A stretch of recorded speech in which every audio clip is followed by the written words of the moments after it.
सिमरन करो, एक दिन गुरु मिल जाए।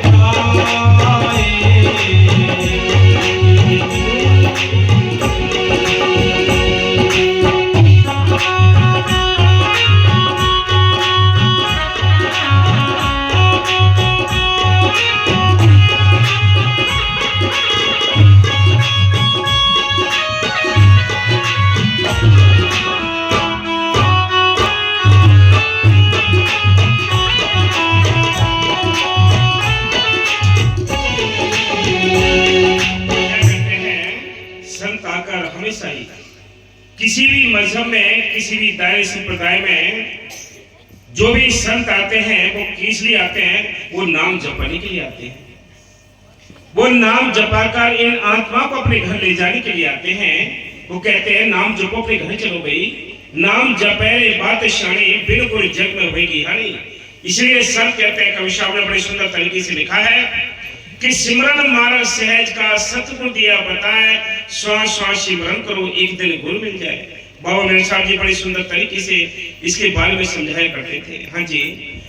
ज्ञान करते बक बक मारे, काहे करे उपाय।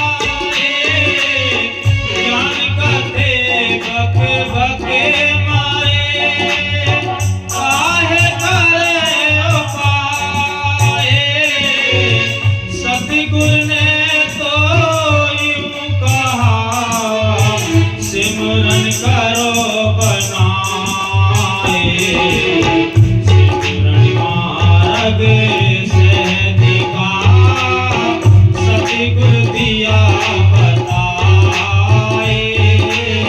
श्वास श्वास सिमरन करो, एक दिन गुरु मिल जाए। संतों ने बड़ी सुंदर तरीके से लिखा है, ये सारी दुनिया वाचक ज्ञान को बक बक के चली जाती है। आपने देखा होगा कितने कतार वाचक आते हैं, कोई जागरण करने वाले बिजली से बना रखी हैं, जिन्होंने अंदर की कमाई कर ली, अंदर की कथा सुन ले पढ़ ले, वो कुछ पा गए, बाकी सब कथा बक बक के चले गए। यहाँ से साफ कहते हैं कि बक बक से कुछ नहीं बनता है, वाचक ज्ञान किताबों के ज्ञान से कुछ नहीं बनता है उनसे जो अमल करते हैं, नाम जपते हैं, उनको कुछ तसल्ली मिली है। बड़े सुंदर तरीके से लिखा है। हाँ जी। कबीर सिमरन सारे हैं और सकल जंजाले। कबीर सिमरन सारे हैं और सकल जंजाले। आदि अंत मध्य सिमरना, बाकी है भरम जाले।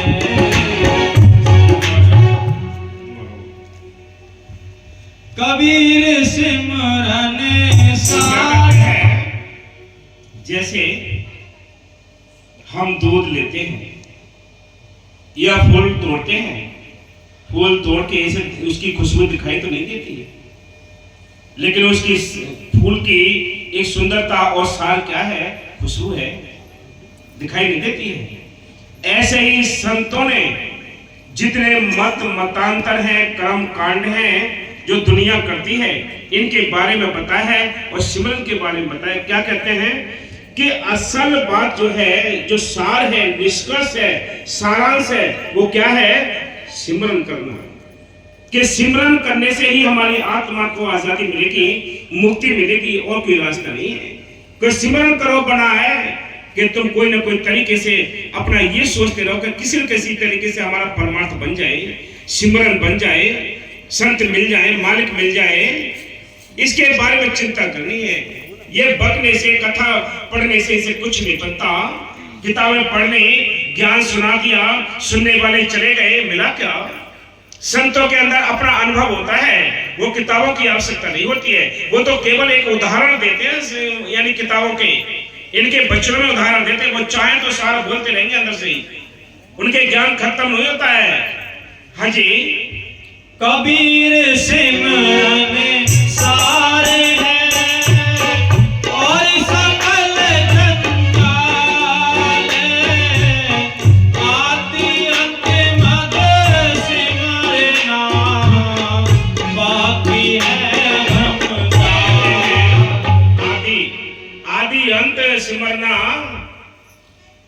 आखिर में भी पहले भी एक ही चीज है, वो नाम का अभ्यास करना, नाम जपना, मौके के संतों से नाम लेकर नाम का अभ्यास करना, ये भक्ति करने का ठीक रास्ता, ये सार है सारे ज्ञान का, सारे जितने ग्रंथ शास्त्र हैं सबका ये सार है सिमरन करना।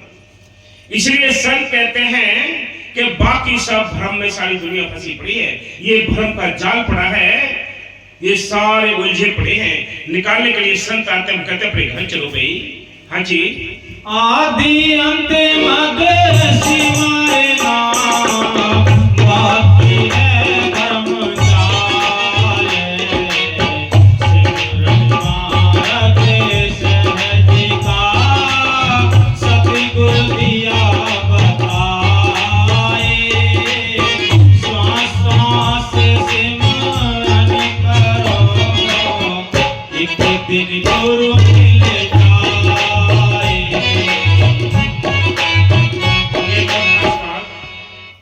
क्या खास बात है, देखो बहुत कीमती बात है, समझने की बात है। आप बाहर के कर्मकांड करते हैं, पूजा पाठ करते हैं, तो आपके पास अगर सारी सामग्री है, भाई घी है, सामग्री है, लकड़ी है, आग है, सारे लौंग जायफल हैं, तभी तो पूजा होती है। बताओ भाई बबलू, है तभी होती है ना। अगर ये व्यवस्था ना हो, ये सामग्री ना हो, तो पूजा कैसी होगी। या पूजा हम करते हैं, महीने में करते हैं, 6 महीने में करते हैं, लेकिन बाकी टाइम तो बेकार जाएगा हमारा। इधर संत कहते हैं श्वास श्वास सिमरन करो, एक दिन गुरु मिल जाए। वो कहते हैं ये श्वास व्यर्थ नहीं जानी चाहिए। धर्म के ठेकेदार कहते हैं कि 6 महीने में आषाढ़ी आ गई तो पूजा कर लो, दिवाली आ गई तो पूजा कर लो, होली आ गई तो पूजा कर लो, बाकी का टाइम तो बर्बाद जा रहा है। संत ये कहते हैं कि श्वास श्वास सिमरन करो। बोलो किसकी माने है? इसलिए संतों ने कहा है, सारे ग्रंथों का, सारे संतों का एक ही सार है कि नाम जपो बात शानी, बिल्कुल जप लो भाई नहीं, कोई रास्ता और है ही नहीं। रास्ता है केवल ये, जो संतों से नाम लेकर नाम का अभ्यास कर गए, वो समझदार है, सियाणे हैं, अकलदार हैं, बाकी सबकी अकल बंद है। कहते हैं ना कि ये बहुत अकलमंद है, तो उसकी अकल हकीकत में ही बंद है। अकलदार वो है जो ईश्वर का नाम यानी याद रखता है। हाँ जी, निज सुखिया तम राम। संत कहते हैं, बाबू मेरे साहब कहते थे कि पुलिस वाले 2 सिपाही चोर को पकड़ के जा रहे हों और हम खड़े हों, हम देखते हों, आप मुझसे कहे कि भाई तुम इसने जुल्म किया है तो इसको गोली मार दो। हम कहें उससे पुलिस वालों से कि इसको गोली मार दो, क्या हमारे कहने से मार देंगे? नहीं मार सकते। अगर सिपाहियों का अगर कोई अफसर है, वो अगर हुक्म कर दे तो तुरंत गोली चला देंगे। वही लफ्ज तो वही है जो हमने कहा, वही लफ्ज उसने कहा, अधिकारी ने। लफ्ज तो एक ही है, क्योंकि उसकी जो हुक्म है उसके सरकार की ताकत समाई हुई है, इसलिए वो हुक्म काम कर रहा है। ऐसे ही जितने जो धर्म के ठेकेदार हैं, इनके हुक्म काम नहीं करते। हुक्म तो मौके के संतों का बख्शा हुआ होता है, उसके अंदर काम करता है। उसके लिए हमें तलाश करनी है, वो अंदर जपना है। हाँ जी, निज सुखिया राम में। इसलिए बाहर के कर्मकांडों में सुख नहीं है, सुख है तो अंदर वाले आत्म ज्ञान में, आत्म राम में। जो हमारे अंदर बैठा है राम, राम वो है जो राम रमेता सो राम है, जो घटघट में रमा हुआ है, जो सबके लिए जिंदगी और ताकत देता है, वो राम अंदर बैठा है, बाहर नहीं है। उसको जपने से, उसको प्राप्त करने से सुख मिलेगा, बाकी किसी से कुछ नहीं बनना है। मानो या ना मानो, ये तो आपके संस्कार की बात है, आपके किस्मत की बात है। आप हाँ करोगे, मानोगे तो आप पर मेहर मालिक की है और किस्मत अच्छी है आपकी। बाकी ये अकल चतुराई मानने नहीं देती है। हाँ जी, निज सुखिया तम राम में, दूत दुखिया पाए, मन सवाचा कर्म नाम, कबीर सिमरन साए। क्या कहते हैं? मन से, वचन से, कर्म से आप परमार्थ में लग जाओगे, तब ये आपका भक्ति मार्ग सफल होगा। ये नहीं है कि हम ये सोचते हैं, कहते कुछ है करते कुछ है, ये नहीं। रियल सच्चाई होनी चाहिए आपके अंदर। जब सच्चाई अंदर होगी तो मालिक आपके पास होगा। कहते हैं कि झूठ बराबर, कहते हैं सांच बराबर तप नहीं, झूठ बराबर पाप है। जिसके हृदय सांच है उसके साथ में वो मालिक आप रहता है। बोलो, सच्चाई के लिए यानी कितने राजा महाराजा हुए, उन्होंने अपना सारा कुछ छोड़ दिया कि सच्चाई की खातिर तो छोड़ा, मस्ती की खातिर तो छोड़ा। हम पे थोड़े विषय का नहीं छोड़ते। हम अंडे मांस मछली सब कहते हैं ये चीजें नहीं करनी, बुरे कर्म छोड़ने हैं। नाम जपो, अंदर मालिक बैठा है तुम्हारी सारी काम करेगा। बाबा मस्तानी कहते थे कि हम बलूचिस्तान से आए, कोई पैसा पास नहीं था, बोली कोई समझता नहीं था, वो अंदर वाले राम ने, जिंदा राम ने सारे काम किए हैं। तुम भी इसे काम लेकर देखो। वो तो यही तो समझाते हैं संत, जो हमने संतों से यानी काम लिया है, नाम से काम लिया है, मालिक से काम लिया है, तुम भी इससे काम लेके देखो। हमारी औकात देख लो, हमारी औकात क्या थी? कुछ भी नहीं। छोटी सी उम्र में वहां जंगल में बैठे, शमशान पीछे, चोरों का अड्डा आगे। बोलो, मालिक ने काम किया। बाबा नहसार जी की बख्शिश काम करती है, उस दया में काम करती है। बाबा बकी साहब का हुक्म काम कर रहा है, उनकी दया में काम करती है। हमारी अपनी कोई ताकत नहीं, आकर चतुराई है, हम तो मूर्ख हैं। हाँ जी, मनसा बाचा करम कबीर सिमरन सारे, मार्ग सहति का सतगुरु दिया बताए। श्वास श्वास सिमरन करो, एक दिन गुरु मिल जाए।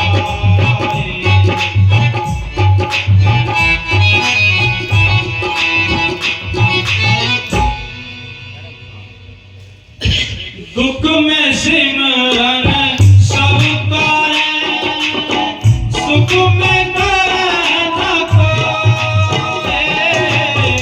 दुख में सिमरन सब करे, सुख में करे न कोई। सर कहते हैं कितने सुंदर तरीका है, ये तो सभी जानते हैं। ठंडा है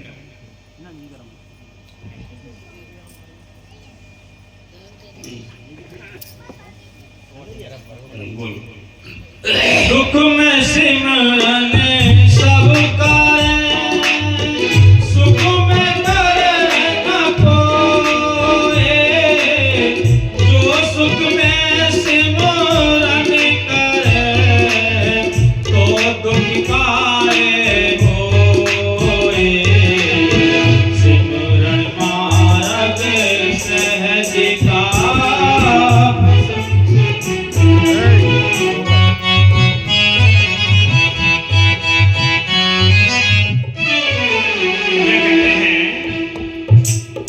दुख में सारी दुनिया मालिक को याद करती है, अपने इष्टों को याद करती है। बोल, दुख में सिमरन सब करे। दुख में सभी करते हैं। दुख आता है तो पहले तो डॉक्टरों को दिखाते हैं। डॉक्टरों से अगर ठीक नहीं होते हैं तो क्या कहते हैं कि मालिक तेरी कथा करेंगे, तेरा जागरण करेंगे, तेरा ये करेंगे कि ये करेंगे, तमाम तरीके से सारे बोलगत कर देते हैं। लेकिन पहले से ये अगर चीज अगर हमारे अंदर आ जाए तो कहीं ना कहीं हमारे लिए सुख मिल जाएगा। हाँ जी, दुख में सिमरन सब करे, सुख में करे न कोई। वो सुख में सिमरन करे, तो दुख काहे होए। मार्ग सहति का सतगुरु दिया बताए। श्वास श्वास सिमरन करो, एक दिन गुरु मिल जाए।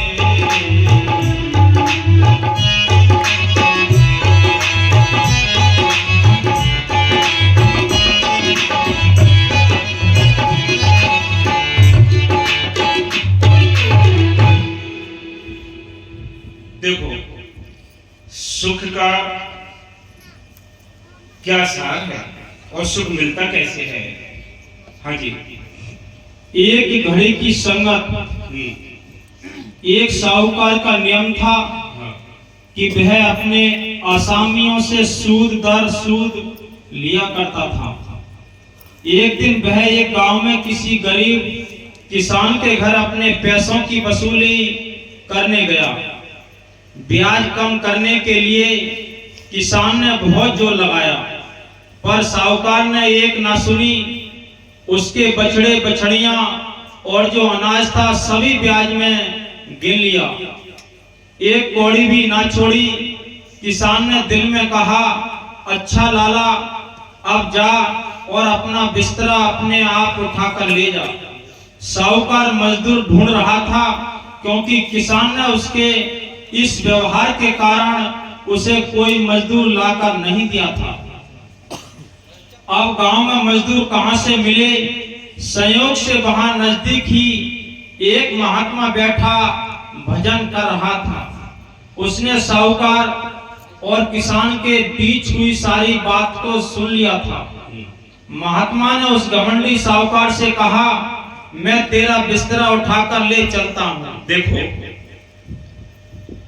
एक शेख साहूकार था,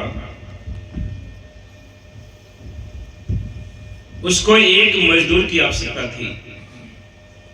उसके व्यवहार से कोई मजदूर नहीं मिला। गांव के पड़ोस में एक कुटिया थी, वहां एक महात्मा जी अपना रहा करते थे। जो साहूकार था वो कुटिया की ओर जब पहुंचा, जब देखा महात्मा जी के पास जाकर खड़ा हो गया और थके मांदे स्वर में बोला कि महात्मा जी, आज पूरे गांव में मैं घूमा हूं, कोई मजदूर नहीं मिला। महात्मा जी बोले, भाई क्या काम है? कि काम कुछ नहीं है ज्यादा, मेरे साथ चलना है, मेरा बिस्तर उठाना है। हाँ जी।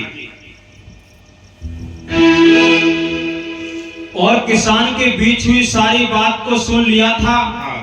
महात्मा ने उस घमंडी साहूकार से कहा, मैं तेरा बिस्तरा उठाकर ले चलता हूं, लेकिन एक शर्त है कि या तो तू मालिक की स्तुति और प्यार की बातें करते जाना। उसने एक शर्त रखी महात्मा जी ने कि भाई ये शर्त है मेरी, मैं आपका काम करूंगा, आपका बिस्तर उठाऊंगा, पूरे दिन आपके साथ रहूंगा, लेकिन आपको एक मेरी शर्त माननी पड़ेगी कि या तो आप मालिक की चर्चा करेंगे तो मैं हाँ हाँ करूंगा, या मैं मालिक की चर्चा करूं तो आपको हाँ हाँ करनी पड़ेगी।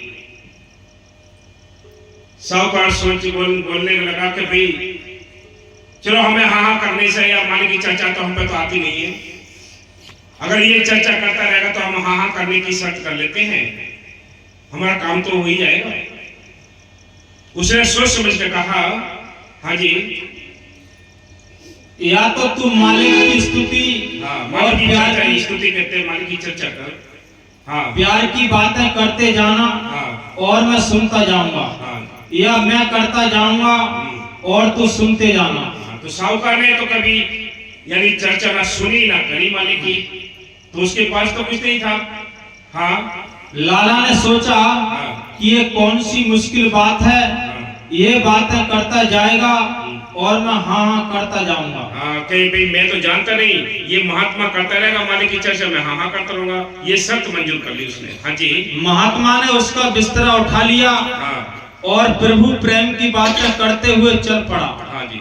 जब उसका गांव आ गया तो महात्मा ने कहा कि लो लाला जी, मैं अब जाता हूँ। कि भाई मेरा काम पूरा हो गया, मैं अब जाता हूँ। हाँ, पर महात्मा ने दिल में सोचा कि ये भी क्या याद करेगा कि मेरा किसी महात्मा से मिलाप हुआ था, इसलिए इसको कुछ बताना चाहिए। महात्मा ने साहूकार से कहा, आज से 8 दिन के बाद तेरी मौत हो जाएगी। अब वो लाया तो इसके लिए था, इसलिए भी मेरी हेल्प करेगा ये। लेकिन जाते हुए महात्मा ने उससे शेख साहूकार से कहा कि याद रख भाई, मैं तो जा रहा हूं, लेकिन तू याद रख कि आज से 8वें दिन तू खत्म हो जाएगा। आप साहूकार के तो बड़े छक्के छूट गए, बड़े परेशान होने लगा कि अच्छा लाया इसके लिए, मैंने इसने तो मौत बता दी मेरे लिए। हाँ जी। किसी महात्मा से मिलाप हुआ था, हाँ। इसलिए इसको कुछ बताना चाहिए। हाँ जी। महात्मा ने साहूकार से कहा, आज से 8 दिन के बाद तेरी मौत हो जाएगी। तेरी सारी उम्र में कोई अच्छे कर्म नहीं है। हाँ। यह जो 1 घंटा मेरे साथ बातें की हैं, वही एक श्रेष्ठ कर्म है। जब तुम्हें यमदूत ले जाएंगे। कहा कि तूने सारी जिंदगी भर पाप कर्म किए हैं, तूने केवल मेरे साथ 1 या 2 घंटे जो सोबत की है, इसका फल है तेरे पास, बस और कोई फल नहीं है। इसलिए जब तुझे यमदूत ले जाए तो वहां जब तेरा बही खाता देखा जाएगा, वहां तू तुरंत समझ लेना कि भाई क्या बात करनी है, तूने क्या करना है। हाँ जी।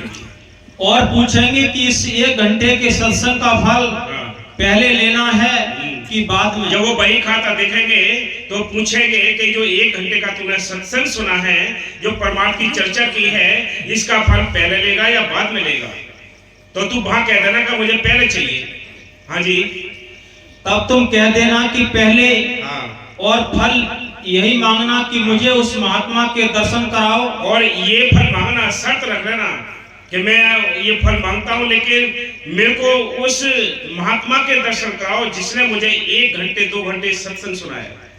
हाँ जी। फिर जो होगा हाँ। तुम खुद देख लोगे। हाँ। जब मौत आई, धर्मराज के यमदूत आए और साहूकार को पकड़कर ले गए। जब पेश हुआ तो धर्मराज ने चित्रगुप्त से कहा कि इसके कर्मों का लेखा देखो।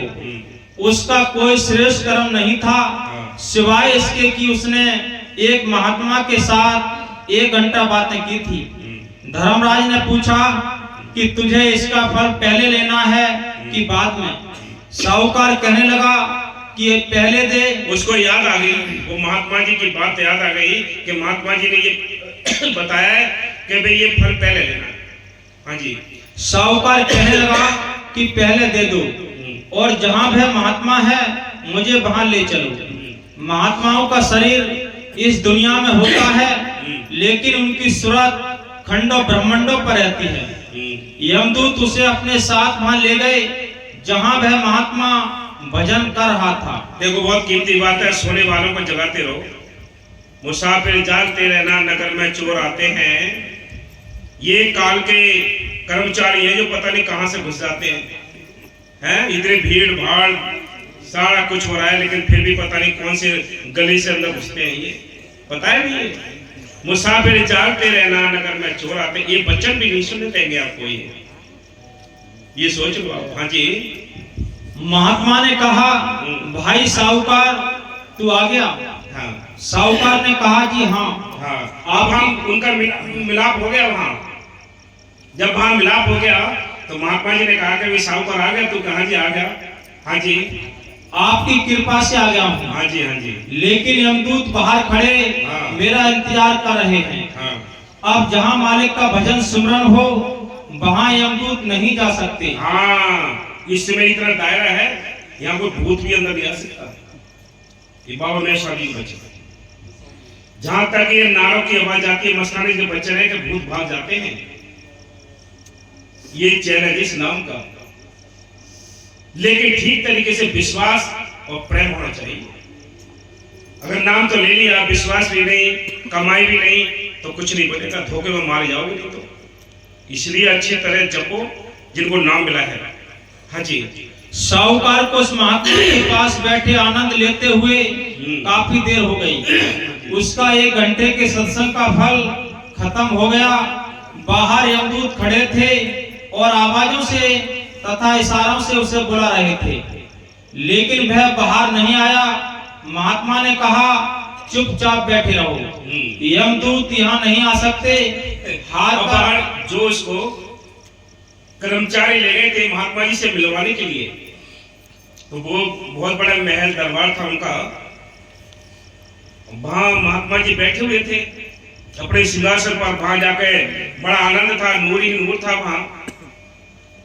और वो बाहर से दरवाजे से वो कर्मचारी जो यमदूत के कर्मचारी थे, वो बहुत देर इशारा करे कि भाई आ जा, तू आ जा, लेकिन वो देख ले और फिर भी बाहर नहीं जाए। महात्मा जी ने भी कह दिया कि तू बैठा रह, कोई नहीं आ सकता है। वो देख लिया करे और अपना महात्मा जी की तो और माता सत्संग सुनता रहा। तो महात्मा जी ने कहा कि तू यहाँ बैठ कर बैठ जा, यहाँ किसी भी काल महाकाल की पहुंच नहीं है। जहाँ नाम होता है, सत्संग होता है, अच्छी तरह विश्वास होता है। हमारी कमी तभी है, देखो याद रखो, हम अपने घर को बनाते चारों बाउंड्री होती है, और बाउंड्री के ना होने से रात और दिन चिंता होती है कोई हमारे अंदर शक्ति ना आ जाए, कोई चोर ना आ जाए, कोई हमारा सामान ना चुरा के ले जाए। बहुत सारी हमें बातें याद आती हैं। इसलिए संत कहते हैं कि जब हमारे विश्वास की संत मत में भी, जब विश्वास की, आस्था की, लगन की, तड़प की ये दीवार जब टूट जाएगी तो ये विरोधी शक्तियां सारी अंदर घुस जाएंगी। याद रखना, कोई रोक नहीं सकता।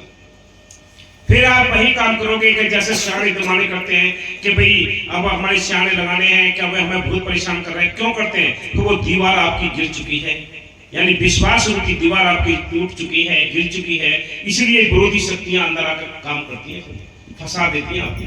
याद रखना, ये कीमती बात है। पुराने जमाने की जो बिल्डिंगें होती थी, यानी मकान होते थे, बड़ी मोटी दीवारें होती, लेकिन हर साल या 6 महीने में उनकी डेंटिंग पेंटिंग होती थी, उनकी लिपाई पुताई होती थी बरसात से पहले। तो पता था कि बरसात आने वाली है, गिरा देगी। इसी प्रकार याद रखो, ये भूत ब्यादा तभी आपको सताएंगे, नाम लेने वाले को जब ही सताएंगे जब तुम्हारी ये दीवार टूट जाएगी। याद रखना, चाहे तुम रात दिन कितने संतों के पास रहते हो, अगर विश्वास भरोसा नहीं तो कुछ भी नहीं। ये नाम इतनी बड़ी ताकत है कि नाम वाले के पास भी भूत बैठ नहीं सकता, अगर ठीक तरीके से कोई जपता हो तो। ये नहीं है कि नाम ले लिया है आपने, नाम रूपी बंदूक तो ले ली, कारतूस आपके पास है नहीं। दुश्मन को पता पड़ गया कि इसके पास कारतूस नहीं है, तो आपकी जो बंदूक है ये भी छिन जाएगी और आप मारे जाओगे, कोई बचा नहीं सकता फिर। हाँ जी, हार कर यमदूत चले गए, धर्मराज के आगे शिकायत की कि जी वह नहीं आता। धर्मराज के आगे उसने शिकायत की कर्मचारियों ने कि वो तो जी आया ही नहीं, वो तो महात्मा जी के पास ही बैठ गया, वहां से निकला ही नहीं, हम तो आ गए फिर। हाँ जी, धर्मराज ने कहा हाँ। कि बहाना मेरा गुजारा है, हाँ। न तुम्हारा। वहाँ धर्मराज ने क्या कहा, फिर लाचार हो गए कि भाई वहां ना तुम्हारी चलेगी ना मेरी चलेगी, संतों के दरबार में तो किसी की चलती नहीं है। काल महाकाल की देख लो, जो हमारी कमी आई है तो हमारे विश्वास में कमी आई है, हमारी तड़प में कमी आई है, लगन में कमी आई है, स्मरण में कमी आई है, विश्वास में कमी आई है, सेवा में कमी आई है, सत्संग में कमी आई है। सत्संग छूट गए हमसे, संगत हमसे छूट गई, लगन हमारी टूट गई, तो याद रखो मारी जाओगे, कोई रोकने वाला नहीं। कोई कहे कि हम कितने गुजर, कोई भी नहीं बच सकता इन चीजों से। नाम आपका है, आपको अपने हिसाब से ही आपको जपना पड़ेगा। बाप ने लिया है, बाप जपता है तो बाप को ही फायदा मिलेगा। ये नहीं कि आप ये सोचें कि घर में एक जने जप रहा है तो सबको फायदा मिल जाएगा, नहीं। बेटी कमाती है तो बेटी को लाभ मिलता है, बेटा कमाता है नाम का धन तो बेटी को मिलता है, सबको नहीं मिलता ये हिस्सा। दुनियादारी की दौलत तो बढ़ जाएगी, लेकिन ये रूहानी दौलत कभी बढ़ती नहीं है, याद रखना अच्छी बात। यहाँ कोई किसी का रिश्ता नहीं, रिश्ते हैं तो कर्म और कर्ज के। हाँ जी, अब उसका ख्याल छोड़ दो, सो पूर्ण साधु के 1 मिनट के सत्संग के बराबर हाँ। कोई कर्म नहीं है। हाँ, इतनी मतलब वैल्यू होती है सत्संग की और साथ संगत की, सोबत की, जिससे हम दूर हैं। काल की चोटें इतनी पड़ेंगी फिर बहुत बुरा हाल हो जाता है। एक बार एक प्रेमी को मैं समझा रहा था, वो उसने कुछ अंदर की बातें बतानी शुरू की। जब अंदर की बातें बतानी शुरू की तो मैं उसको कहा, मिल्की भाई तू ये बातें ऐसे बताए मत, तेरे बताने से इन दुनिया के लोगों का कोई भला नहीं होगा और तेरा बहुत बड़ा नुकसान हो जाएगा। और मैं अगर नहीं माना तू तो याद रखेगा काल ऐसा तमाचा मारेगा, तेरा मुंह टेढ़ा कर देगा। ये लफज मैंने कह के मैं अपना चुप हो गया और वो भी अपने गांव चला गया, मैं भी अपनी तरफ आ गया। कुछ समय के बाद क्या होता है कि उसके लड़के को ऐसी बीमारी हुई। देखो काल कहां से क्या करता है। ऐसी बीमारी हुई कि जिस डॉक्टर के पास जाए वो डॉक्टर कहे कि इसको बकरे के अगर फेफड़े ना खिलाओगे तो इसकी मौत है। अगर इसको बकरे के फेफड़े ना खिलाओगे तो मौत हो जाएगी, बचा नहीं सकता कोई। ये वो जगह जगह दिखाता रहा डॉक्टरों को। फिर आखिर में उसने मेरे को फोन किया। मैंने कहा कि जी आपको मैंने पहले ही कहा था, आज से कम से कम 20 साल पुरानी बात है ये। मैं आपको पहले ही बता रहा था कि आपको ऐसा तमाचा काल मारेगा कि आपको मुंह टेढ़ा हो जाएगा, लेकिन आपने मेरी बात को समझा नहीं कि महात्मा जी आप बताओ मैं क्या करूं। मैंने अब मैं ये भी नहीं कह सकता तू ये सो खिला दे, अब तेरे अंदर जो आता हो वो कर ले। कि महात्मा जी सारे हॉस्पिटलों में मैं देख के आया हूं, सारे डॉक्टरों से मिला हूं, सारे डॉक्टर ही यही कहते हैं कि जब तक इसको ये फेफड़े नहीं मिलेंगे बकरे की तरफ ठीक नहीं होगा। बोलो। फिर उसने वो काम शुरू कर दिया, लड़का ठीक हो गया। अब फिर उसने फोन करा, महात्मा जी लड़का सही है, अब मेरे को माफी दिलवा दो। बाबू मेरे साल से माफी दिलवा दो। लेकिन माफी नहीं दिलवा सकता, तूने ये कर्म किया है, तू जान, तू ही माफी मांग, मैं तेरे साथ भी नहीं जा सकता। मैंने जमानत ले ली, कोई बात नहीं, लेकिन मान की मैं से तू जाने ये कर्मों का लेखा। बोलो, ये जिंदी ताकतें हैं, या तो समझो, अच्छी तरह नाम जपो अगर इसकी चोटों से बचना चाहते हो। नहीं कुछ समय के बाद ही आपसे प्रेम छीन लेगा, वो आपकी लगन तक छीन लेगा। हमारे ख्याल ही तो बिखरे हुए हैं जो आज हमें मस्ती नहीं आती है। ये ख्याल बिखर चुके हैं, इनको ख्यालों को समेटो। आपने देखा होगा कि कभी भी पानी जब तक हिलता रहता है, पानी में कोई चीज डाल दिया वो पानी हिलता रहेगा, तरंगे मारता है, उसमें आपकी शक्ल दिखाई नहीं देगी। शक्ल तभी दिखाई देगी जब पानी स्थिर हो जाएगा। इसी प्रकार संत कहते हैं कि तुम्हारी जो भटकन है, तुम्हारा जो चंचलपन है, तुम्हारी जो यानी एक इधर उधर का जो दुनियादारी में आप बिखरे हुए, जब तक आप सिमटोगे नहीं तब तक आपको अंदर आनंद नहीं आएगा। हाँ जी।